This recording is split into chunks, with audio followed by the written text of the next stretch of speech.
किंवा ही जिल्हा परिषद पाठवली याच्यासाठी की गावांची कामं झाली पाहिजे. तो उंबरठ्यावर उभा राहणारा जिल्हा परिषदेचा तो जो माणूस जाईल आपलं काम करायला त्याचं काम करूनच तो बाहेर निघाला पाहिजे. अशी जिल्हा परिषद आम्ही तुम्हाला काम करून दाखवतो, काम कसं चालू करतो. तुम्ही फक्त आशीर्वाद ठेवा, तुम्ही फक्त 100% आशीर्वाद ठेवा.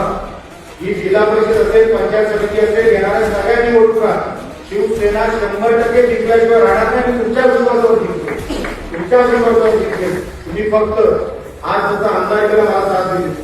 10 महिन्यामध्ये 11 महिन्यामध्ये निलेश राणे चांगलं काम करतोय.